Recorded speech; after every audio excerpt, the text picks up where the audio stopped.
자, 이번 시간에는요, 우리 복대리입니다. 예, 복대리. 그래서 이 복대리라고 하는 거는 대리권이 중복이 됐다라고 하는 의미의 복인 거죠. 원래는 이 복이 아니라 이렇게 써야 되는 복이었었어요.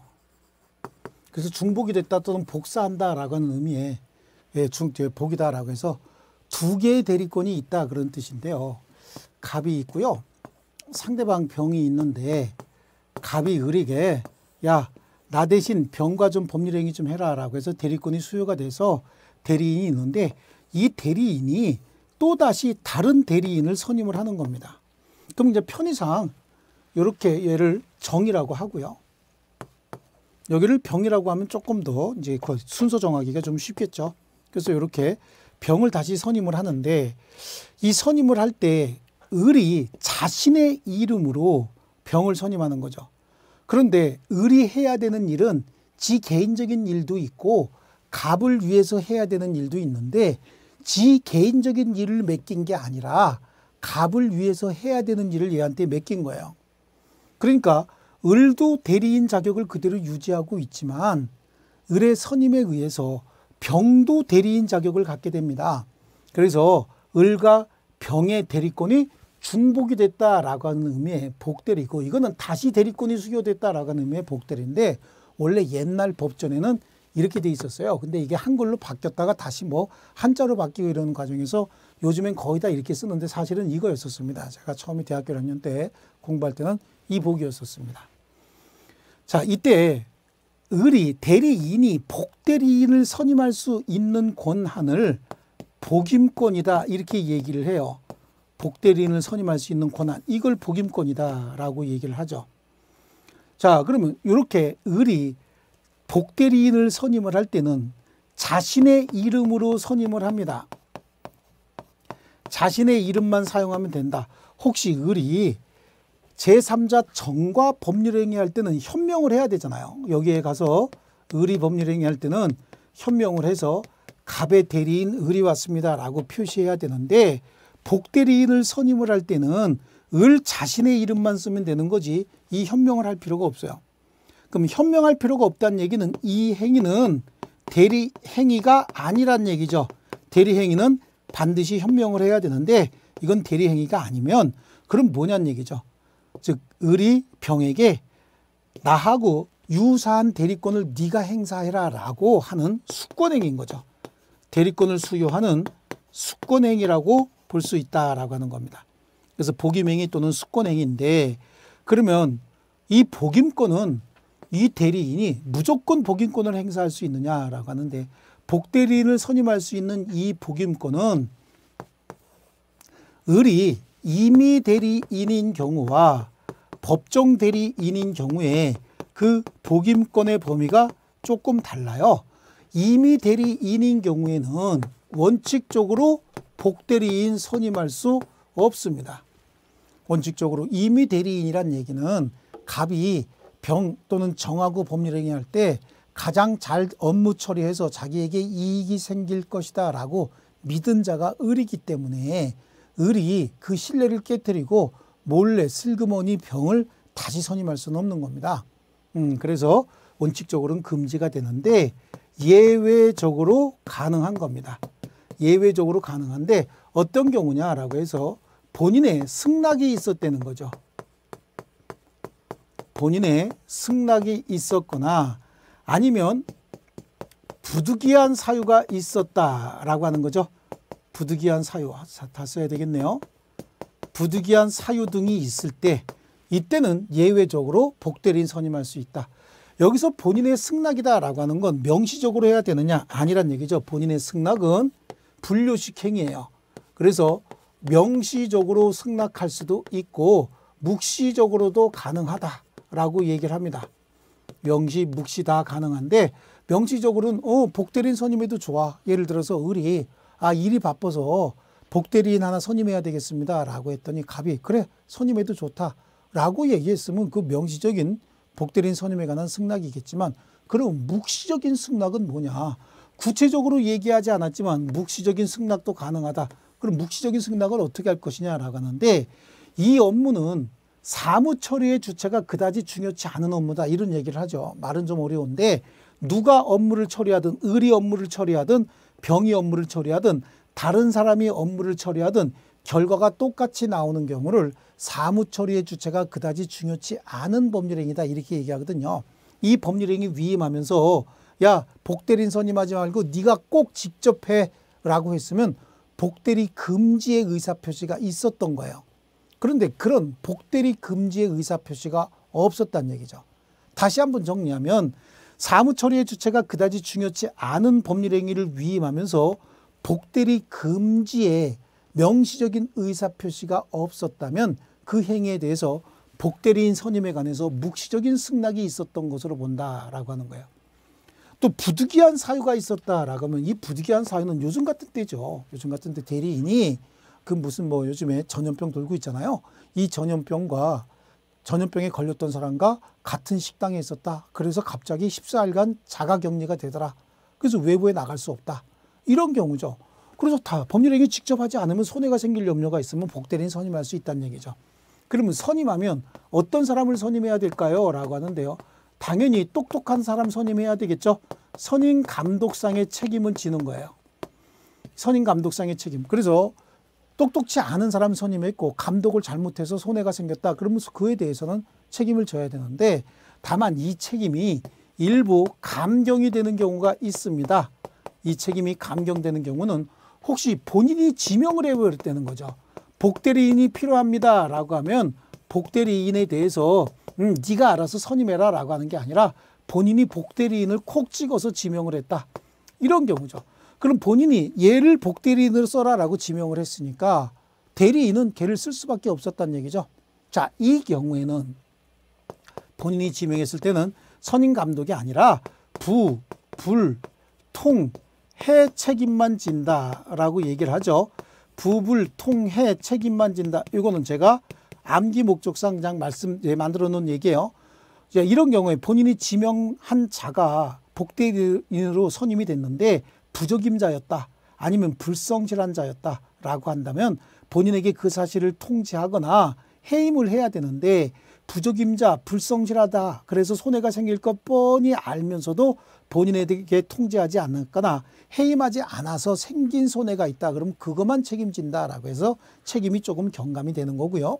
만약에 을이 법정 대리인이었다라고 한다면 얘가 미성년자 5살 먹은 애였고 아버지였다라고 하는 거죠. 아버지가 미성년 자녀를 위해서 법정 대리인이 되기는 하되 아버지가 모든 분야에 다 전문가는 아닐 수도 있죠. 그러면 특정한 법률행위 해야 되는데 해당 분야에 자기가 전문성이 떨어진다. 그러면 뭐 소송 같은 거라고 한다면 변호사 선임하고 그러는 거 아닙니까? 그래서 이 경우에 그 법정 대리인은 자기 책임, 그 책임으로 복대리인 선임할 수 있다라고 하는 거예요. 원칙적으로 복대리인 무제한으로 선임할 수 있어요. 그리고 이 경우에는 무과실 책임을 진다라고 하는 거죠. 똑똑한 사람 선임해서 관리감독도 참 잘했고 협조도 잘했는데도 손해가 생겼다. 그거에 대해서도 무조건 책임을 지는 거죠. 그런데 이 책임이 일부 여기도 감경되는 경우가 있습니다. 여기서 책임이 감경되는 경우에는 이 법정 대리인도 부득이한 사유로 복대리인을 선임을 했다라고 하면 그때는 그 책임이 감경이 되는데 감경되면 어디까지냐라고 하죠. 부득이한 사유 이거하고 똑같으니까 책임이 감경이 되면 선임 감독상의 책임 정도만 지면 된다는 얘기입니다. 자, 이렇게 해서 선임된 복대리인은 임의 대리인이 선임한 자든 법정 대리인이 선임한 자든 얘는 언제나 임의 대리인이에요. 복대리인은 언제나 임의 대리인이다 라고 얘기를 합니다. 왜 임의 대리인이냐? 각각 자기 필요에 의해서 선임된 자예요. 그래서 임의 대리인인데 그럼 누구의 대리인이냐라고 하는 거죠. 본인의 대리인이죠. 그래서 병도 이제 본인의 대리인으로서 상대방과 법률행위 할 때 나는 갑의 대리인 병이 왔습니다 라고 현명을 하면 되는 거지 갑의 이름 쓸 필요 없어요. 그리고 이 법률 행위에 의해서 법률 효과는 갑에게 직접 귀속이 되다 보니까 갑하고 병 사이에도 내부적 기초관계가 대리인과 동일한 내부적 기초관계가 성립이 하는 거죠. 이게 복대리의 삼명관계다 이렇게 얘기를 합니다. 그래서 복대리인은 상대방과의 법률관계 또 본인과의 법률 관계에 있어서 대리인과 동일한 권리 의무가 있어요. 그런데 문제는 대리인과 복대리인 사이에서 봤을 때는 아마 대리인이 그 어떤 지시 감독을 받아야 되는 복대리인은 대리인과 똑같은 권리 의무를 가지는 않을 거예요.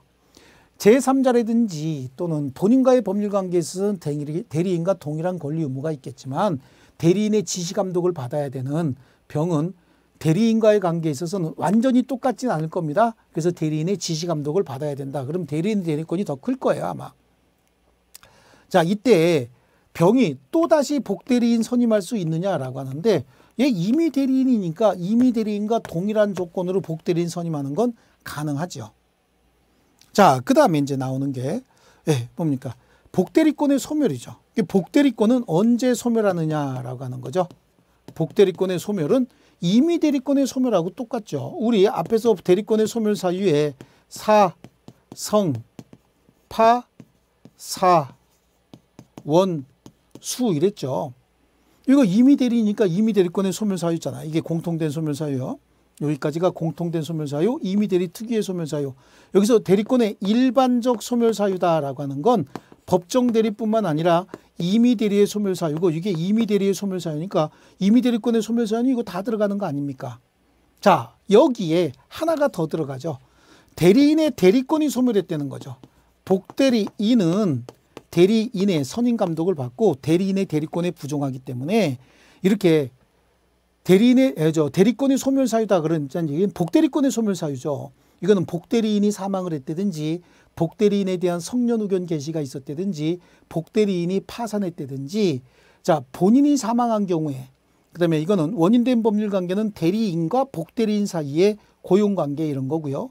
수권행위의 철회도 대리인이 복대리인에 대한 수권행위 이 행위를 철회했다라고 하면 복대리권 소멸하는데 또 하나 대리인의 대리권이 소멸했다라고 하죠. 그럼 이 대리권이 소멸하면 이건 근거가 없는 대리권이 돼버리는 거예요. 그래서 복대리권도 같이 소멸한다라고 하면 여기서 나오면 이거겠죠.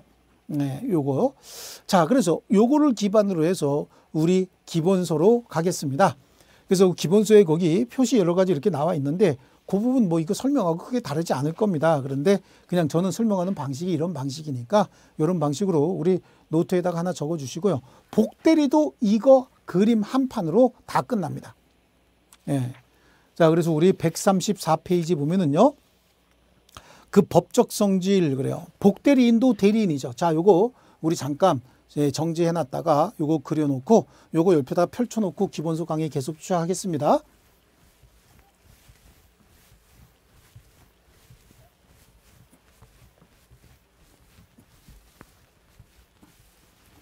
자, 그래서 다음 페이지에 이제 자, 복대리인이라 하면 설명하고 있죠. 대리인이 자기의 이름으로 선임하고 그 권한 내에 행위를 하게 하는 그 권한은 뭐죠? 대리 권한을 얘기하는 거야. 권한 내에 행위를 하게 하는 본인의 대리인이다라고 하는 거죠. 대리인이 자기 이름으로 선임한다는 얘기는 현명하지 않아도 된다. 그러니까 복대리인 선임하는 행위는 대리 행위가 아니다라고 하는 거죠. 그래서 법적 성질 그래요. 그래서 복대리인은 대리인이 자기 이름으로 선임한 자다. 그래서 복대리인은 직접 본인의 대리인이 되지 대리인의 대리인이 아니다라고 하는 거고 이렇게 복대리인 선임 행위를 대리인이 양도할 수 없고 일종의 뭐죠? 수권행위다. 이건 대리권의 양도가 아니에요. 복대리인을 선임했다 그러면 대리권을 양도했으면 대리인의 대리권이 소멸해야 되는데 대리인의 대리권이 소멸하지 않기 때문에 대리권의 양도 행위라고 할 수는 없고 일종의 수권행위다라고 하는 거고요. 복대리인은 누가 선임했든 언제나 임의 대리인이다라고 하는데 제가 칠판에 쓰면서 설명드렸던 내용 이걸 좀 잘 숙지하셔야 됩니다. 자, 그다음에 대리인의 복인권과 책임이다라고 해서 임의 대리인이냐 법정 대리인이냐 다른데 임의 대리인이에요. 그래서 대리인권이 법률행위에 의해서 부여됐다. 그렇다는 얘기는 임의 대리 수권행위에 의해서 부여됐다 그런 얘기죠. 이 경우에 본인의 승낙이 있거나 부득이한 사유가 있는 때가 아니면 복대리인 선임하지 못한다라고 하는 거죠. 그래서 본인의 승낙이 있거나 뭐죠? 부득이한 사유라고 하는데 여기서 본인의 승낙을 어떻게 볼 것이냐 그래서 조금 이제 너무 일찍 나왔죠. 대리의 목적인 법률행위 성질상 대리인 자신에 의한 처리가 필요치 아니한 경우에 본인이 복대리 금지의 의사를 명시하지 않는 한 복대리인 선임에 관하여 묵시적인 승낙이 있는 것으로 보는 것이 타당하다라고 얘기하고 있고요. 자, 그다음에 뭐 이 내용은 예를 들어서 오피스텔 분양 업무라든지 아파트 분양 업무다라고 하는 건 이거는 업무 처리를 하고 있는 자가 능력이 얼마나 되느냐에 따라서 본인의 사업의 성패가 결정이 됩니다. 그래서 이 행위는 그 업무 처리의 주체가 그다지 중요치 않은 행위다라고 볼 수 없다는 거죠. 그 얘기를 여기다 지금 써놓은 겁니다. 예. 그 다음에 한번 넘겨보시겠습니다. 복대리인 선임과 그 책임인데 121조에 임의대리인이 복대리인을 선임했을 때, 그럼 전조규정에 의해서 임의대리인이에요. 복대리인 선임한 때는 본인에게 선임감독에 관한 책임만 지는데, 이 선임감독에 관한 책임이 경감되는 경우 본인 지명에 의해서 복대리인 선임했을 때는 일부 경감이 된다. 그러나 경감이 되는데 그 부적인 불성실, 그래서 불통해 책임만 진다라고 얘기를 했죠. 그래서 본인이 지명한 경우, 이 밑에 있는 설명도 이 내용을 다시 설명하고 있는 겁니다. 예. 그 다음에 법정 대리인의 복인권과 그 책임이다라고 해서요. 법정 대리인의 복인권과 그 책임은 우리 136페이지에 나와 있죠. 그래서 법정 대리인은 그 책임으로, 여기서 얘기하는 그 책임은 무과실 책임이다 이렇게 말씀을 드렸죠.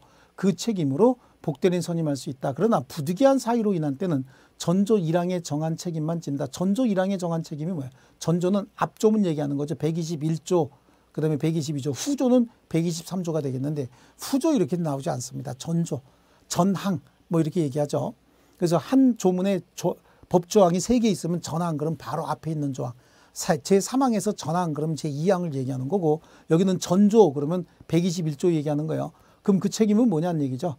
예, 그런 경우에는 선임감독상의 책임 얘기하는 거예요. 그래서 여기에 추가적인 설명이 법정 대리인은 언제든지 복대리인 선임할 수는 있는 반면에 그 행위에 관해서 선임감독상의 과실 유무 따지지 않고 모든 책임을 지는 무과실 책임을 진다라고 하는데, 그러나 부득이한 사유로 인한 때는 선임감독상의 책임만 진다. 자, 이거예요. 이렇게 선임된 복대리인이죠. 이 복대리인은 누구의 대리인이냐라고 하는 거죠.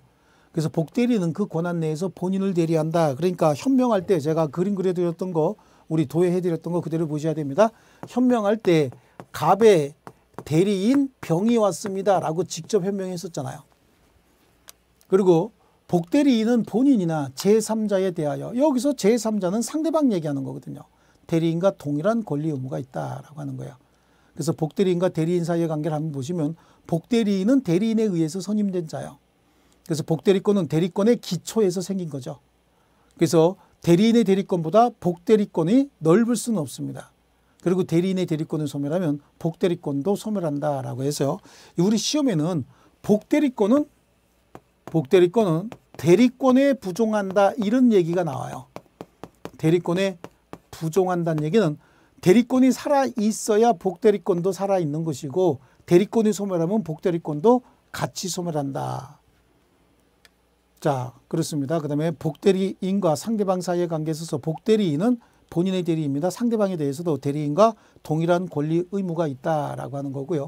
본인과의 관계에 있어서도 마찬가지입니다. 대리인과 동일한 권리 의무가 있다라고 하는 거고, 복대리인 다시 복인권 행사할 수 있느냐라고 하는데, 임의대리인이니까 임의대리인과 동일한 방식으로 복대리인 선임할 수 있다라고 하는 거고, 복대리권의 소멸 사유 그래요. 여기서 본인의 사망, 복대리인의 사망, 사성파 나오죠. 그 다음에 대리인과 복대리인 사이의 수권관계의 종료, 그 다음에 수권관계의 종료다라고 하는 게 이제 수권행위의 철회 이렇게 보셔야 돼요. 수권행위의 철회.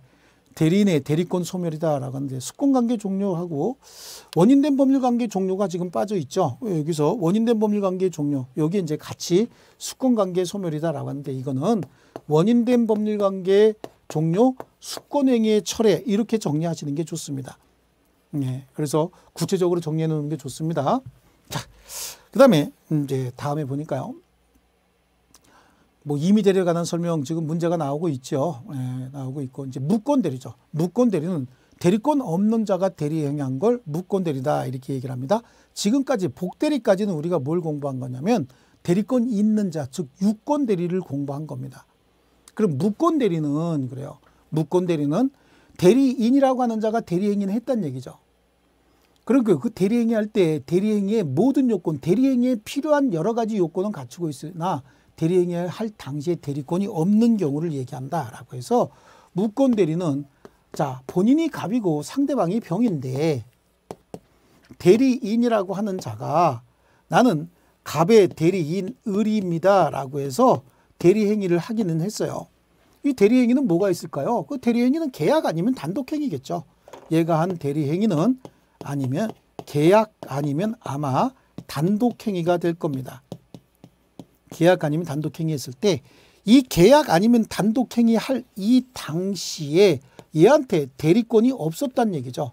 대리권이 없었다라고 얘기하는 걸 우리는 특별히 대리권 없는 대리행위다 라고 해서 이걸 무권대리다 이렇게 얘기를 하고 있는 겁니다. 이걸 무권대리라고 얘기해요.